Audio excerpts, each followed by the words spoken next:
one really taught me, I'm going to tell you the truth. I innately said, well, the only thing that can beat me is the ball. And I used to play the ball when it went from there to there to there to there. I played the ball. There's only one ball on the court and there's 10 people. I mean, I'm not the smartest tool in the shed here, but I was like, well, the ball can only beat you. So when the ball was thrown over my head, I'd go attack the ball again. So I kept attacking the ball and then I found my player. Welcome to the Jamodi Podcast. We are all surrounded by amazing coaches and leaders. So let's get an inside look at not just what they do, but how they do what they do. After all, becoming the best versions of ourselves is Jamodi, just a matter of doing it. Today we are joined by the head girls basketball coach at Marple Newton High School in Westchester, Pennsylvania, and former WNBA legend, Debbie Black. Coach Black was a multi-sport athlete at St. Joseph's University, where she earned 12 varsity letters in basketball, field hockey, and softball. After playing in Australia for 9 years and winning 2 championships, she played in the ABL, where she recorded a quadruple double, one of only a few players, male or female, to ever accomplish this feat.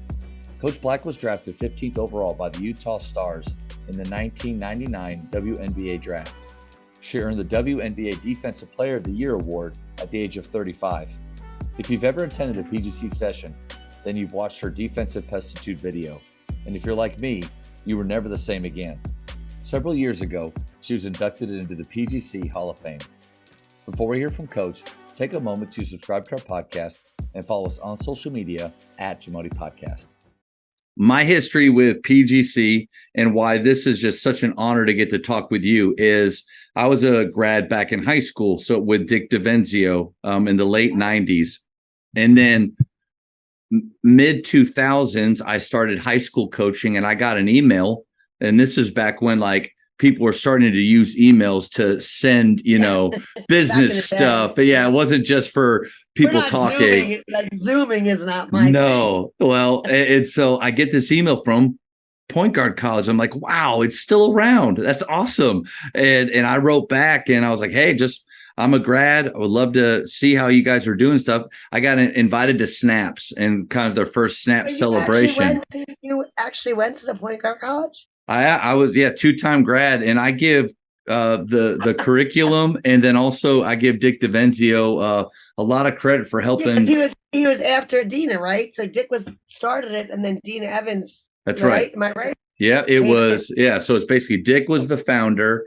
Dina took it over when he passed away in 2001, and Mono has taken it to incredible places. Crazy. He's crazy anyway. Yeah. So I got kind of hooked up with him again because at that Snaps they're like, oh, well, you should come direct. I was like, you mean run a session? Like I mean, because I just remember Dick doing it, and in my opinion, only he could do it. I didn't know Dina. I didn't know anything. So my very first session I go to, Coach. It was with 2 other directors. I was only supposed to observe, and they threw me right in the fire. They're like, Matt, what session what classroom do you want to do? I'm like, I haven't gone to this thing in 10 years. But on Wednesday morning, defensive pestitude, we usually do video first and then PowerPoint. Well, this one, they said, hey, we're going to do the video at the end. I'm like, all right, that's a little different. We go through all these defensive pestitude ideas, and then like, all right, now you're ready for the video. And Coach, that video was you. After that, I started directing for 5 summers, probably 25 sessions or so. So I watched that video and took our players through that so many times. And then I was able to go to the Snaps in Cancun, where you were honored in the PGC Hall of Fame, which to people outside of PGC, that they might not care what that is. But for those of us that love it, we're there with Dick and love what Mono's done and so thankful that Dina took it on. And knowing you and your story, I was honored to be there. And I really cannot believe that I'm having this talk with you. So that's how this has happened. Anytime. That's awesome. That's awesome. I mean, I just did what I did and I love what I did. It was easy. It wasn't like there was nothing, I wasn't forced to it. It was just I loved what I did. And I just love that I can actually make an impact.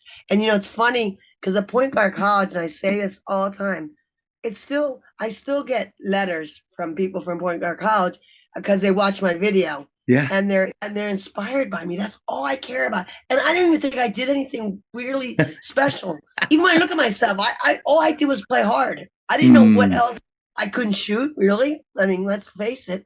And I played defense. I rebounded. I was a good leader. Other than that, I really didn't do anything. You know what I mean? And that, I mean, that's what I feel personally. But I look back at my history of playing, but I just don't. I mean, I worked hard though. I worked hard on my fitness. I worked hard on being the most aggressive, play the whole game if I have to, 40 minutes. And that's probably what I can say. Other than that, like I worked on my game. I can handle the ball. Yeah. All the other things, but it was that asset of the game that I think was really important to me, was being the most fit. I always said it in every interview I had. I said to the coaches, I'm going to be the most fit athlete in the WNBA. I'm going to be the most, and even when I was in high school, I'm going to be the most fit. I'm not going to be best. I don't think I was the best. I know I wasn't the best, but I'm going to be the most fit. Well, gets you far, doesn't it? No doubt. It gets you on the Jamodi podcast. That's where it gets, But okay, to your point, a goal for being the most fit. Now that I've been coaching for 16 years, just at the high school level, I haven't seen many athletes really take ownership of that level of their game like that. So how did you get to that realization of this is something I can't control and that I want to be great at? And also, if you don't mind, what'd you do, especially early on, to establish that level? I think on some of it, it's predetermined. I'm the youngest of four, and my brother was an unbelievable athlete, four sports, and my second brother, and I have a third sister. They're all unbelievable. So I think I got lucky to be the fourth. I'm the fourth in line. We would play outside in the yard. Whether we play run the bases or whether we play kickball, or whether we play basketball, whether we play football. I was actually, for the most part, I was the football. They told me to run, and no, I'm serious. And so I got it early on. And then the other thing I learned early on, that even whether I play board games, we played a lot of board games, cards and stuff as a kid, 7, 8, that you're going to win only when you win. You're not going to be given to win. And my dad always said it. My dad is probably my best, instrument of that, saying, you're going to deserve to win when you win. Well, I'm not going to let you win. You know how some kids cry? Well, that's not how it worked with me. So I think, to your point, that's how I don't know. I don't know when I get them in high school. I don't know where they've been. But when I get them in high school, and I'm coaching high school, I'm a head coach now at a team here in Westchester, and I can see what my job now, as I'm an older coach, I think, because I've learned a lot, is to kind of find out where they've been, where they've been, and okay, can I go hard at you, or do I have to go soft at you? There's a difference in coaching now, and even when I was a player, that you have to try to coddle. I don't want to say coddle. I hate that word, but sort of like say, it's all right, Jane. And that's like, get after it. So there's two different ways to go after it. Now, I was taught, like, if you're going to cry, you're not going to play. So I was taught the hard way. I'm trying to teach, like, knowing my people. So I think my communication with my kids is really, like, off the court. They're like, oh, really? You have a boyfriend? Or really, they really want to know about me. They don't want to just know me as this hard coach. And so I'm trying to lessen my aggression, I guess. Well, I don't know how else to say it, because you can't, they won't respond. What makes, Jane? Well, Jane has a hard time at home and blah, blah, blah. But I'm just saying, that's kind of where I feel that I've learned a lot from I've been a player, a professional player, and a head coach for 18 years, or at the high level. And now I'm coaching high school. To your point, I know one thing. I don't do well. I don't like to talk about myself, like my other experiences, but I'm trying to communicate with these kids and find out, hey, how's your home life? I'm trying to find out, how's school? What are you thinking about? I don't care if they're not going to make the next level, most of them. So I'm trying to help them be better people. I guess that's the only way I can say it.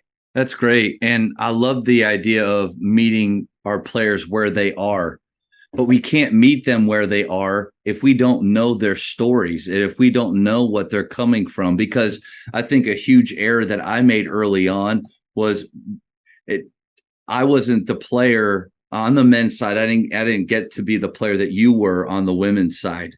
But my career ended. Well, I went to Iceland for 1 year and played there. I was known as Matt the Devil, Mati Skrati. So that'll let you know a little bit of my playing style. It was similar to yours. Like when I watched your video, yeah. When I watched your video, it just rang true. Like, yes, that's how you play. And I struggled early on of why doesn't everybody do that? Why don't they care more? Why don't they give? Like, I'm convinced, coach, that most of these players don't know what 100% feels like. When you watch your video, that's freaking 100%. And like that's giving everything that you have and having zero regrets. To think that every player it knows how to do that or wants to do that or is willing to, that's naive, I think, on our part. Well, it's kind of like a diamond in the rough. I struggle with that myself, coaching when I first got out, because I thought everyone played like I did. But it's not how it works. And you know what? I realized that I can't expect everyone to be what I was. And because I was kind of unique, and I think I will be unique, because it's just, I played at a level. First of all, I'm 5'2", so you have to figure out. Here's the thing: how am I going to make it? I love what I do, but how am I going to make it? I'm not good enough this much. How am I going to make it? Yeah. So you have to figure out in life, whether it be anything, how are you going to make it? So that was what I did, and it was so gratifying, because every day I didn't mind going to practice, and the practice, like you might have saw the clip of what I did that every day at practice. Everyone hated me. No, they did. My teammates loved me but hated me, and I loved it. I was like, get used to it, because I'm going to make you better. Somebody make me better. That's all I cared about. Like, you know what I mean? Which they did. What happens is the snowball effect.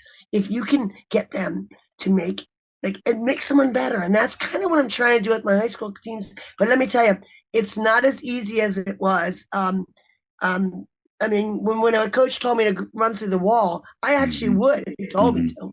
Seriously, I wouldn't stop.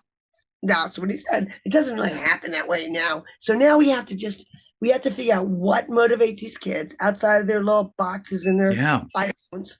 Right, the iPhones. And we get them off that trick. And I'm asking my kids, I'm doing open gym every Sunday. I'm like, okay, now I need you to get in the gym every day, like get some shots up. Like I'm trying to get them, and ball handling, work on your ball handling, and they look at me. I know they play other sports. I said, but you guys, did you know I played 3 sports in college?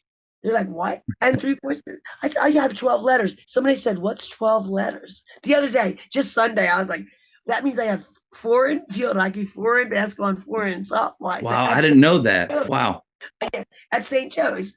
And I also have a degree in marketing. That's why I said, you must have not went to school much. I said, yeah, I did. But what happened is, for me, my energy level takes me to where I need to be. Meaning, I said, for me, what am I going to do? We have 2 classes a day.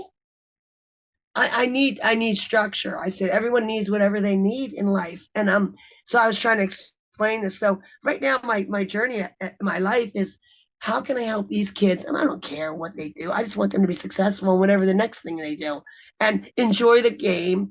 I think sports teaches us a lot, and then take that wherever you want to take it. So that's kind of where my journey went. And I don't even know how I got to be a professional basketball player, because I don't feel like I should have been, but I am. Yeah, that's right. That's right. I think you had a huge point there about we have to figure out what motivates our players, because one of the big realizations I had coming out of playing was I thought everybody wanted to be a college basketball player. And so I'd always dangle that carrot out in front of them and say, hey, that's not going to work at the next level. It's not going to work at the next level. Finally, a senior, my very first year, he wore goggles and everything. A senior looked at me and he said, Coach, I don't want to play at the next level. And I thought, what are you doing here? Like, why are you even doing this then? It's not worth it. to your point though, find out what motivates them. And if they just want to be a part of a team, if they just want to maximize their high school experience, then our job is to come alongside of them and help them do that, inspire them to know what they can do. And I think you probably do a great job of this, of celebrating when they do show up to open gym and they do work on their ball handling, celebrating that to get more of it. Yeah, no, you're absolutely right. I mean, honestly, it took me a long time to realize what you're saying exactly, because I was like, are you kidding me? You don't want to play at the higher level? But then I'm going like, you know what? This is not about me. Okay, I already did all this. This is about what can I do to help you improve your lifestyle. Like whether you, like I said, whether you go to school and wherever, and then enjoy your time playing basketball and learning from being a teammate. Yeah. And I think that's really it's but it took me. I'm not saying I'm 57, so I'm not young, and it took me a long time because I was like, you don't want to see me at 20 because I was a little pit bull. Like, really? You don't want to do this? So that's not me now. Now it's more like, are you having fun? Are you doing it for you or your dad? Are you doing it for you or this? Because they play all this AAU and they do a lot of stuff. And I want them to, I mean, be fulfilled. And these kids at 16, 17, 8, whatever they are burnt out. And I don't enjoy watching it, Yeah. actually. Yeah. And they look sad. I'm like, come here. I don't care if you play or don't play. Yeah. It's Do you fun. understand? Right? Yeah. Isn't it? Yeah. So I think that as coaches, you're doing it, I'm doing it, and we're talking about it, and hopefully they can hear it. That just do it. Do it for you. If you don't want to do it, don't do it 365 days a year. I mean, I never played one sport for any length of time except for basketball during the WNBA. Yeah. In your pro career. In my Yeah. pro. Otherwise, yeah. I did 3 months. I changed my cleats to my basketball to my cleats because I went field hockey to softball to basketball to softball, and it was so much fun. I was so happy to hang up my gear, and I think that we, as parents, maybe, and we sort of like try to say, got to stay in it, and the coaches sometimes say you got to play AAU, or I don't believe in it, so I'm an advocate of saying no way. Play as many sports as you can, and you're going to be found if you're good. Nice. Cares. Yeah. But yeah, go ahead. No, that is a message that there are more and more people. Lee Taft is a strength coach that really has a great curriculum for the youth and going into high school about like what's the appropriate amount of time that you should be spending, and then you should get away from basketball a little bit. But coach, I feel like the more year-round basketball players I have, the better they will be, the better chance that our team has at success. Like when I'm in Dallas, Fort Worth in Texas. So when I look at the state winners, in our sport, most of the time I feel like those kids, they have them at the beginning of the season. They're not coming from football. They're not doing this or that. But then there's the other part of me that's like, but man, I really would love for them to get to play multiple sports and have all that. So I guess like, what's your advice for a coach that feels the pressure or feels like I need to have my guys year round? How do we let that go, kind of free up our mind a little bit to, I guess, say, hey, you guys go enjoy it. We're going to be okay. I don't know. What are your thoughts? My thoughts are, here's a thought on that.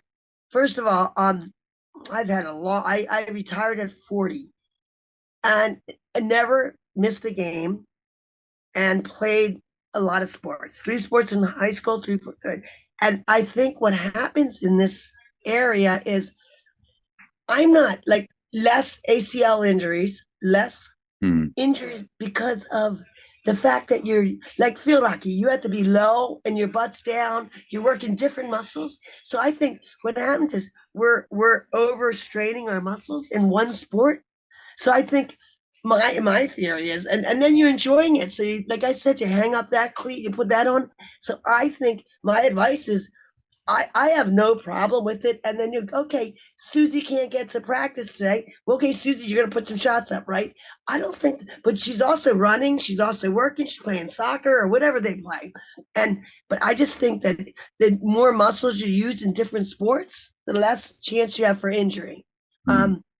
Does that make sense? Because Yeah, it does. Yeah. I don't think, but I know we're over obsessed, and I'm having the same problem. I have open gym every Sunday, and they have lacrosse, and they have volleyball, and they have this. And said, you got to get here, because I'm making it as easy as I can for them. 10 to 11:30 every Sunday, open gym. It could be don't start till November, but I'm like, but what? I know those guys are at least running. I know Yeah. that I want to be fit. Well, they're playing other sports. Anyone that's not playing another sport, get in here. Let's go. We're getting here, and we have the open gym anytime. So I agree with you're saying, and it's hard as a coach because you're going like, ugh. My advice is I love them to play other sports. And now, as you as a coach and me as a coach, it's really frustrating. I can't get them all in the gym, but it's okay. And I think the big takeaway is like what you just said, being okay with them not being in the gym as long as you understand they're competing in some way. Like they're not choosing to play video games over being in the gym or to go to a movie, go to the movies, go to the show. Yeah. And but then I think the challenge then is for us not to make them feel a certain way because they're missing for another sport. And we can do that really easy with our eyes, with passive aggressive words like, I missed you at open gym. It's like, well, but I was out playing another sport. Yeah, but we were here working on our game. I think we have to be really careful and truly, if we're in it for the kids and in it for their development, and you've been saying this a bunch of times, like we want them to have fun and enjoy the game. If that's the case, then we need to create that type of environment for them. No, I agree. It's a culture. It's a culture we have to create. And like I said, I mean, I learned this through my vast experience because I would not be this gentle. I'd be like, get in here. But I'm not like that anymore. I'm like, you guys are, I'm happy you're playing soccer 2:45 and a half. You're getting exercise. And I'm fine with it. All I say is, hey, get some shots up. Yeah. So it's like you said, passive aggressive. And it's passive when I'm not aggressive anymore. I used to be. And I learned, well, because I'm one way. Yeah. And I was. And you have to learn to tame that. And honestly, to your point, I'm really about the kid. I've done everything I could. I have nothing else I want to prove. But I want to see if I can help somebody. I don't even care if they play. They're going to play. Most of them aren't. But if they can just make it, just some positive influence for them is my goal. That's all my goal is. I want to win games. I like to win, but I don't mind. If I lose, I lose. I'm okay. But I want them to be happy. I want them to have a good experience, and I want them to move on in life. And then hopefully they'll call me when their wedding is up. Yeah. So a lot of my players have done that in my 18 years of coaching. They're like, Coach Black, you come to my wedding? I'm like, sure. It's very refreshing because I didn't even know I had an impact. But I think now I'm doing high school, and now can you believe this? I'm doing 5 and 6 year olds and 7 and 8 year olds. And I do 15-minute sessions. Let's go. They've got energy though. They've got energy. Yeah. They have energy but they also ask questions all the time. I say, get to the line, get back to the line. Coach. I'm like, no. My mom did. I said, no, I don't care. I said, get to the line. Now we're going to dribble. Yeah. They're so cute. But anyway, yeah, that's kind of how I feel about coaching. But I love it. I love what I'm doing. I'm lucky. So I think you said something though that every coach has to ask themselves and examine a little bit is, why are we doing this? Because even in those reasons, Coach, that I gave for why we want them year round, so we can win more games, so we can win state. Whose desire is that really for? Is that for the players, or is that my desire? And if it's my motivation, if I know that I will have more success, our team will win more, we'll have a chance to win state if they're with me, then it's all about me. It's not really about them. It's not really about their 4 years. And I think one of the hardest things to remember, like for me especially, is that like my playing days are over. Like I am done. This is their time. But man, that competitive spirit of like, how can we be our very, very best? Well, we got to be in the gym all the time. That's just not like, to going back to the very beginning of our talk. That's just not where a lot of kids are at right now. I've got another question for you, because you keep talking about the way that you were coached, the way that you played, but now this shift that you've made to, allowing more fun and not letting. I like how you said, I got to put that side of me, because I feel like I have a little bit of that rage at times too, and inside the part that made us. I hate to put us on the same level, but you and I, great players.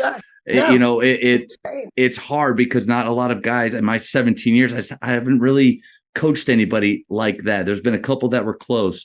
Do you feel like it's better the way that we were taught and coached then? Or do you feel like it's better for players the way we are now with them and the way we try to meet them where we're at?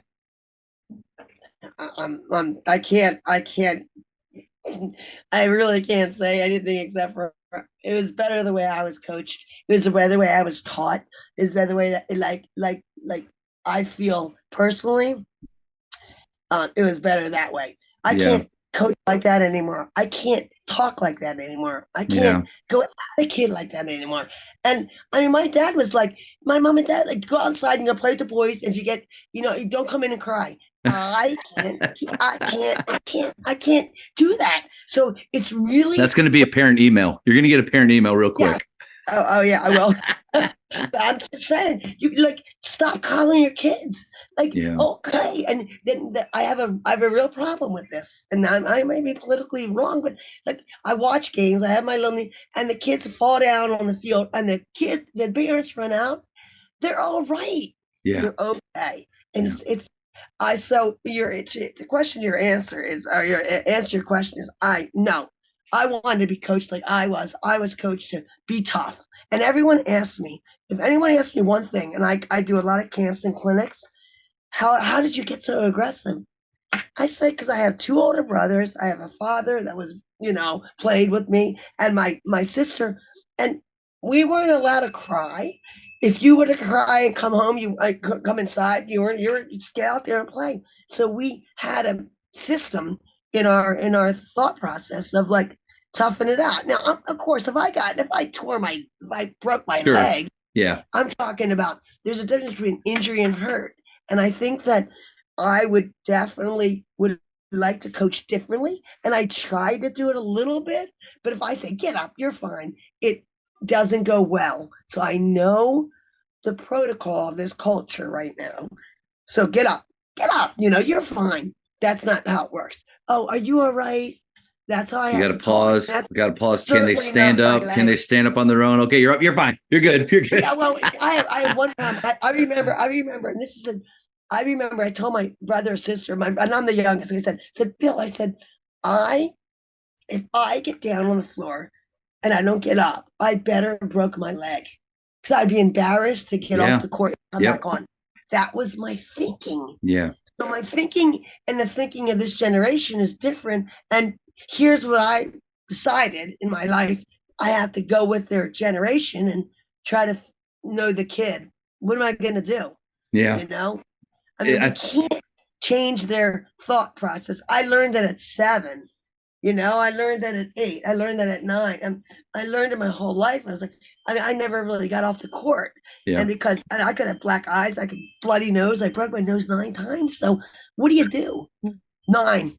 And I didn't come out of a game. I just said, oh, my nose is broke. I think I'm all right. So, I mean, it's all right. But you said it. Right. Yeah, it's all right. No, your teammates are looking at you with this horrified looks like it is not all right. But, you said it, though, Coach. You said it early on. It's not their fault. It's not these kids' fault because of how they were raised. It's not their fault. And so, but we almost we look at it as though they are weak because they're not like we were, but they're not raised that way. But you said this, I wrote this down. You asked this question early on of yourself, how am I going to make it? I believe that you were the player that you are at 5'2". I'm 6'3", but in Division I basketball at that Big 12 level, that's small. And I'm not athletic. I'm not. And so it's so I had to ask myself at Baylor, how am I going to make it?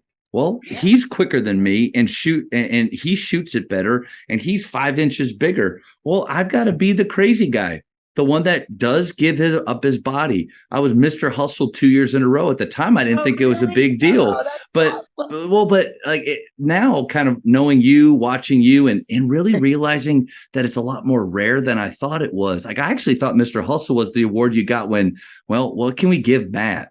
Like there's really nothing else to give him, like participation almost. But now I know, like when you do have players that are willing to actually, they know what 100% looks like and feels Yep. like, almost where you black out for a second. Like what just happened? I went so hard, like players hold themselves Yep. back, but you became that way because you asked that question, how am I going to make it?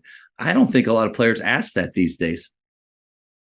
No, and you're right, and that's a tribute to you too, by the way. I mean, it's it's really weird. When I went from playing to coaching, I thought there was plenty of players like me. When I saw it, I'm like, what the hell? Oh, excuse me. What the heck are you doing? Like, I mean, no one's playing hard. They're not. I thought there was a lot of me's out there, and then to your point, there isn't a lot of us out No. there. We just we did we I mean, I guess I did what I did to survive because I love what I did. And I mean, I even said a number of times I'd play for free because they paid me at the WNBA. I'm like, I play for free. My dad's like, don't say that. I'm like, I would. I would. I play in the gym, an open gym with nobody, and open courts out there against guys all the time, like the same as you, I'm sure. And I played hard. I wanted to be the best I could at what I did with my limited resources. I guess that's the way to say it, because I wasn't big like you. I wasn't fast. I wasn't terribly athletic, and I didn't shoot very well. But I did really some things really good. But that was all. I kept myself in that compartment in order to be successful. And like I'll tell you, I always say this, but there's only like 150 WNBA players, and I was one of them. And I'm telling you, there's 250 players that are better than me, but they don't get it in that next level. Do you know what I mean? Yeah. Because I know I'm not the best, but I know I like to you. Point 100% every day, every game, every practice. Never missed a game. Very injury not prone, so it's amazing. So I mean, it's kind of amazing when I look back and reflect on my career. But all I want to do, like to your point, I want to help these guys do whatever they want to do successfully. And the ones that want to be really good, if I get to that, if I want to coach again at that level, which I don't know if I do, Mm. but I would like to help them understand what it takes. You're not. It's How do you get speed. them there, coach? How do you get them? Because I talked to them about, like, I asked my guys, raise your hand if you've, it's in a defensive drill, if you've given 100%, like you Yeah. really know what that looks like. Some guys will raise their hand. I don't shoot them down and say no, but in my mind, I'm thinking, okay, if that's what you think it is, like, how do you get them to God, really know what that feels like? I probably that's for me the most frustrating thing in this sport because I know what it takes, and it's actually harder for me and you because we've done it, and no one had to tell me to pick up full court for the whole game. Pick up full court. Pick up full court. I did it since I was in sixth grade. How do you make them understand? Like, go, Johnny, go, Jim, go, Sally. Hmm. It's not. It's got to be. No one really taught me. I'm going to tell you the truth. I innately said, "Well, the only thing that can beat me, I have one statement, which is is the ball." And I used to play the ball when it went from there to there to there to there. I played the ball. There's only one ball on the court, and there's 10 people. I mean, I'm not the smartest tool in the shed here, but I was like, oh, the ball can only beat you. So when the ball was thrown over my head, I go attack the ball again. So I kept attacking the ball, and then I found my player. So I don't know, but I don't know how to get that into somebody have that somebody have that kind of mindset. It's a mindset, don't you agree? And I Yes. don't know. Well, you know, and I don't know. I don't know. It just, I mean, it's sometimes I don't even know where I got it from. So I can't.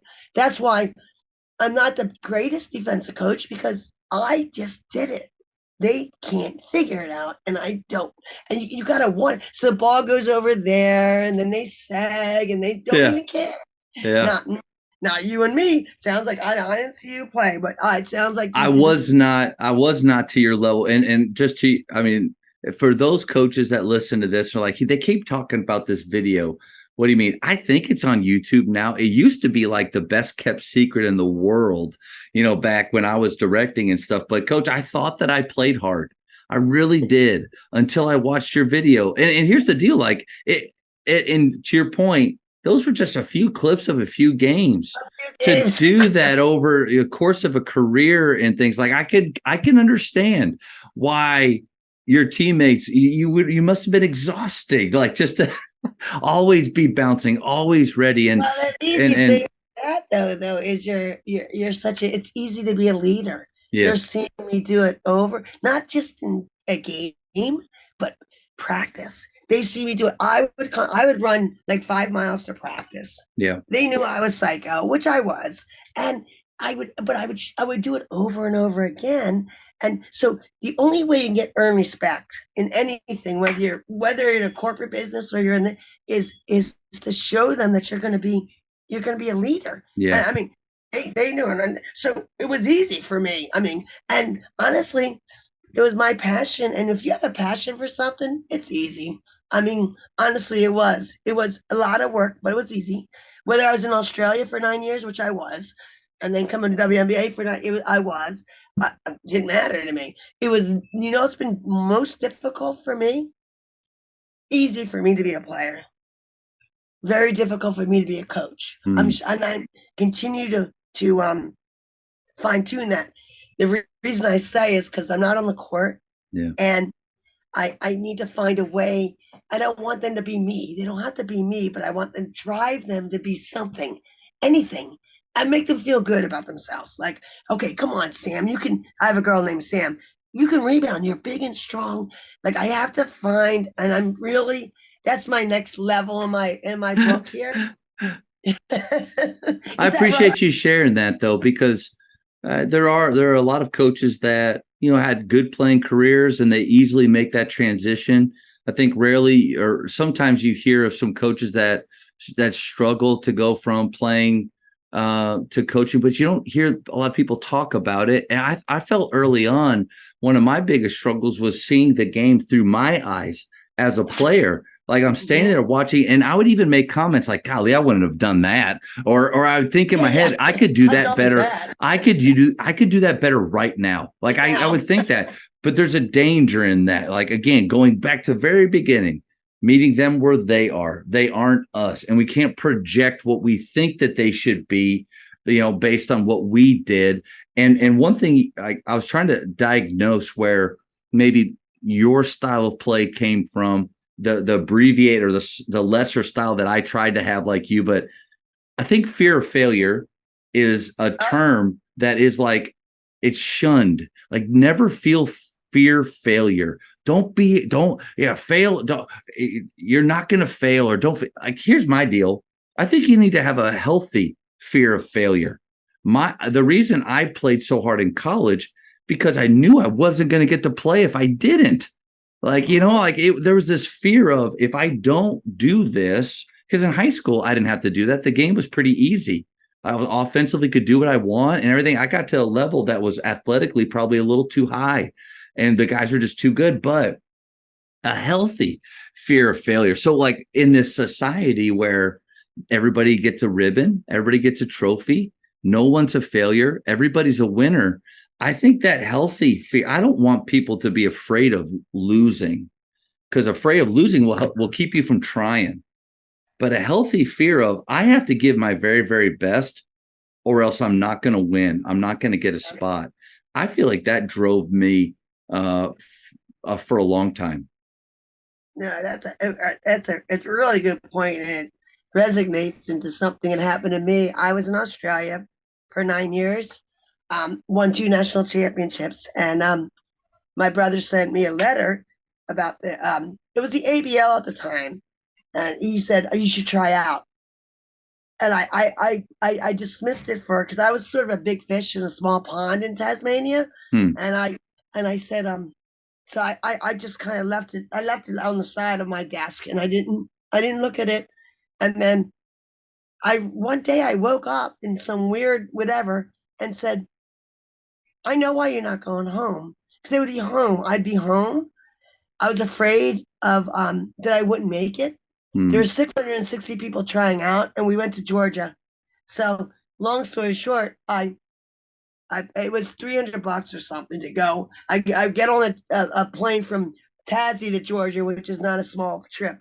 My mom and dad met me there, and there were 660. I was in the first group because I was in the low group, but so I was only two that made it. I made it to the ABL. So I was 80 of us, but I was two of the long. But my thought process, I told my brother Bill, he said, why aren't you doing it? He said, I'm afraid of not making it. He said, if you don't try out, you're a failure. If you don't make it, you're a like. If you like, the point to your point is like that if you don't try, yes, and that I did not get it. So lo and behold, so I go to ABL, I go to Colorado, and then I get to WNBA. I didn't know I was capable. I was afraid of letting my family down and letting myself down. And he said, the only failure you'll be if you don't try. You That's don't right. make it. And that I didn't recognize that. And at that point I was 29. And then I went to the ABL, and then I went to, then I went, my whole stint. But it was the most exciting thing I did. I was so nervous, and but Bill was right. My brother Bill gave me the best advice. He was like, if you don't try, you're a failure. I was like, just what you said, right? If you don't try, guys, try. Who cares? If you don't try and you don't make it, you're a success. That's how I took out of that conversation with him. Yeah. But I left it, like you said, 2 months. I was like, because it's hard. It's hard because you want to make it. And I mean, I got lucky to make it, so I was like, oh my God. But, it's one of those things you would just have to process in your head and try to come to your whatever you're going to do as a person. But yeah, anyway, that made me think about that. But anyway, I love that story. I would think that's one of our biggest jobs is to helping our players to get past the fear of failure that cripples them and limits their beliefs. Right. It holds them back from even trying or giving their best, but then not let them get so complacent that they don't feel like they have to give their best because they're going to be fine no matter what. Like, no, there's a winner and loser to this deal. Like, you've got to have the healthy fear of that. Healthy, yeah. Yeah, but you always want to get, I always say, there's a reason, like, I rarely got hurt playing. And the reason I didn't get hurt playing, I was afraid of my backup taking my job. Yeah. So I can't sit out. I can't sit out. Right. No, I'm all right. Am I hurt? Yep. I was like, I'm not letting her beat me. I can't turn my neck today, but I'm okay. I'm okay. Yeah. Or my knee hurt a little bit. Coaches, we are all searching for ways to better evaluate players in order to give meaningful feedback. Over 15 years ago, I put together a test called the Jamodi Skill Rating. The JSR takes players through a series of tests involving basketball skill or athleticism, giving them one rating at the end. Their JSR rating will give you clarity on what needs to be discussed with players and parents on areas they need to focus on improving. I test our players at least 4 times each year. They're able to compete against each other, past players' scores, and most importantly, their past performances. If you'd like to start testing your athletes, email me at jamodipodcast@gmail.com for more information. Your conditioning is legendary, and I feel like there's a lot about you that you're like kind of Bo Jackson, the way that they're all these legends. Bo Jackson got injuries. These legends. That's true. But these legends started growing, and so like in the PGC world, there's legends about like you would run miles after games when you didn't feel tired. You drink 7 cups of coffee before a game to get going. I don't know what's true and what's not, but what I do want to know is you were able to play at such a high level for such a long time. Because even when you got in the WNBA, you're in your 30s, and you play exactly. Yeah. So it's like, how did you over the years keep that level of conditioning? And feel free to be as specific as you want. I will. Um, when I went to Australia. I was 22. I was a good college player. I played St. Joe's, and I used to go to the gym. I had this weird thing about me. I would go 45 minutes on the treadmill, 45 minutes on the EFX, and 45 minutes on the bike. Because I thought, and that's how I would do that daily, every day. And I would say, because the reason I did 45 minutes, I thought, oh, I'll play 40 minutes, but if we go overtime, it'll be 5 minutes. So that's what I did. It's the truth.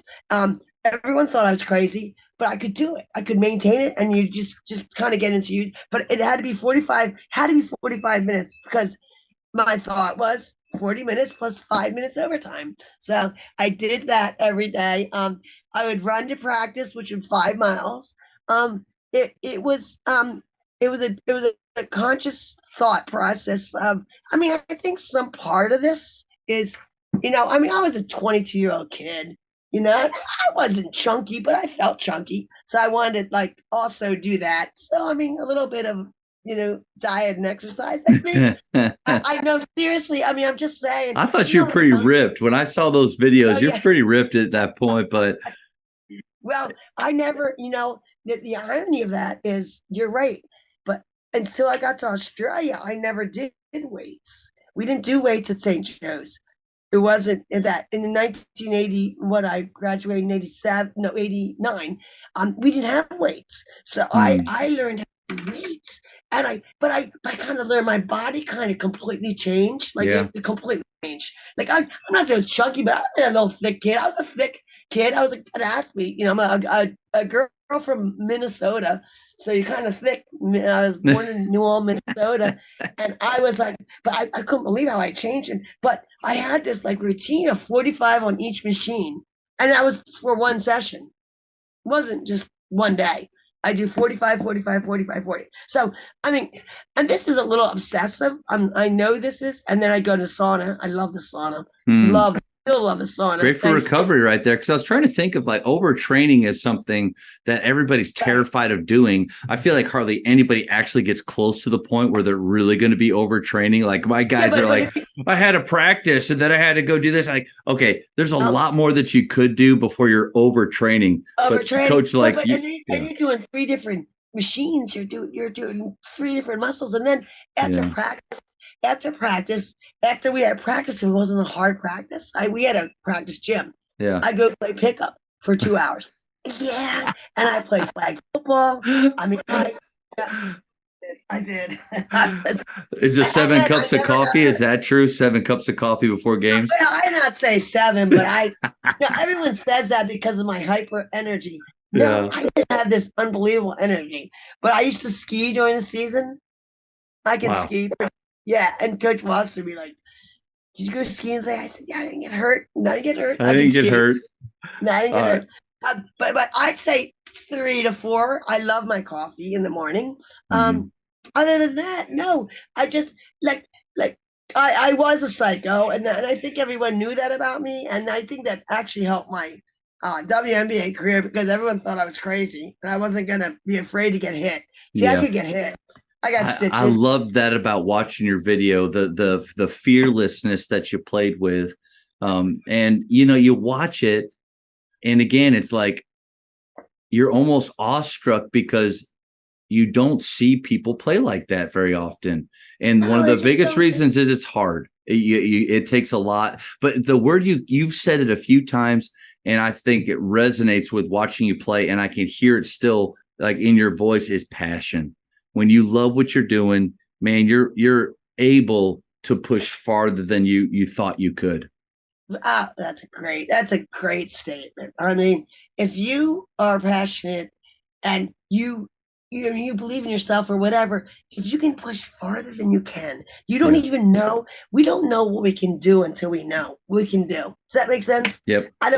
I don't know either. Even the next level, even I'm trying with these young kids because it's not I want to be on the court with them. I get out there, but I'm not. Nice. I'm not anywhere near as good as it drives me crazy because I mean, if you like it, but I don't want to make them like it. They gotta like it. They have to choose. Yeah. Coach, the speed round. These are quick questions. First thing that pops in your head, blurt it out. Favorite ice cream flavor? Vanilla. Toppings at all or just straight vanilla? Straight vanilla. All right. The greatest shooter you ever played against? Cheryl Swoops. Who was the toughest player you ever had to guard? Like really made you work? Don Stelly. Love what the way that you were able to get into her head at times. Yeah. How do you know? I did get into Don Stelly. She's doing this, like elbowing you, and you pop up and you clap and you bounce right back in her face. Unbelievable. She has no knees. Her knees were like, I could kill her, but she had change of pace that really bothered me. Yeah. Best basketball movie of all time. Oh, best basketball movie of all time. Oh, Hoosiers. Okay. I gotta go old school. Yeah. Texting or talking? Oh my God, talking. Not even close. Now, where's Westchester? Is that Pennsylvania? Yeah, Westchester's like, yeah. So I'm Bucks County. I grew up in it, and that's like kind of near Delaware, Kennett Square. I had no clue you were a I grew up in Berwick, PA, right by Wilkes-Barre, up in that Scranton area, and yeah. Oh my God, it's so nice talking to you. I'm glad we got this. If you need anything else from me, let me know. Okay. That was fun. Thank you for checking out today's episode. Please take a moment to subscribe to this podcast, share it with your fellow coaches, and find us on social media for what's coming up next on the Jamodi Podcast. It's just a matter of doing it.